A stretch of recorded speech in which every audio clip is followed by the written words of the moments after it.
waxaan kelimadiisna siin doonaa taliyaha ciidanka qaranka Jamhuuriyadda Soomaaliland Sarreeye Gaas Nuux Ismaaciil Taani.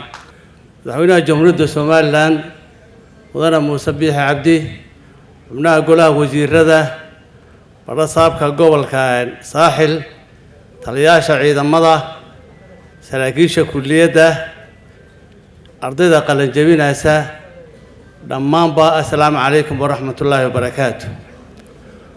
kulliyeen xafladdan waan ugu weyn baan u malinayaa saraakiishan taliyaasha saasun baa la igu dhiibay.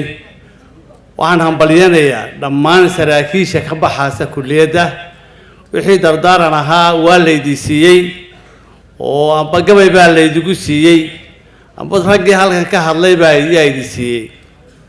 waxa weeyaan muhiimadda weyne ciidanku nooc kastaba ha ahaado amba booliis ha ahaado amba ha ahaado military ha ahaado amba noocyada ka duwan badda iyo ciidanka ilaalada xeebaha dhammaan ha ahaado nooc kasta ha ahaadee hal far baynu nahay qaran un baynu u shaqeynaynaa dad kala duwan ma yihin waan iska bannaa.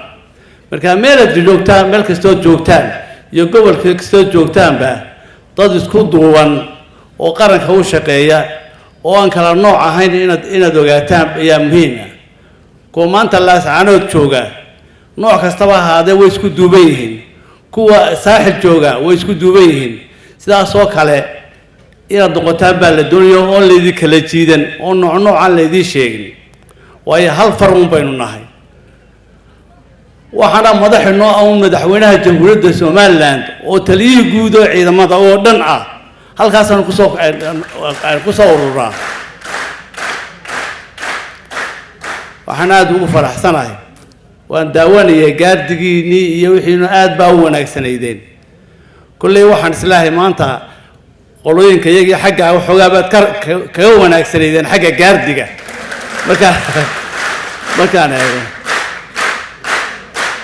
waayo aniga waa ii siman tihiin oo hal ciidan baa ii tihiin. marka aad baan idinku hambalyeynayaa.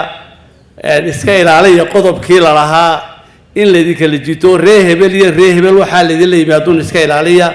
idigu bulshadaad ku dhex jirtaan, bulshadu sidaad idigu u haagtaan bay noqonaysaa oo waad nooga dhowdhowdiin. annagu ciidamo ahaan bannaankaan ka jiraan, laakiinse idigu dadkii community ku dhex jiray bulshadaatiin. waxaa laydinka falayaa waa cadaalad inaad bulshada ku murtaan. saasaan bulshana inoogu dhismaysaa. maantana waxaan qayrkeen kaga wanaagsannahay ee aan ku dhaafnay koonfur iyo meel kastaba in milgaha iyo sharafta ku leenahay.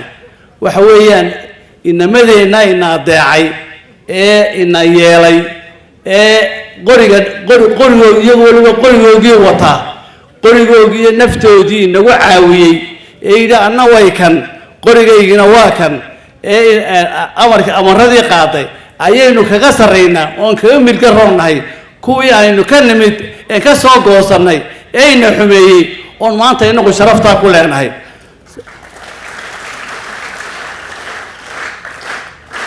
ilaahay waxaan idiga rajaynaynaa kuwii qaranku ku rayiyo ummadda reer Soomaalilandna ku rayso ee sharaf iyo milga u soo jeeda inaad noqotaan. waxaan ugu mahadnaqayaa taliyaha ciidanka booliiska ee igu casuumay inaan halka ka hadlana. isna waan u mahadnaqayaa. assalaamu calaykum waraxmatullaahi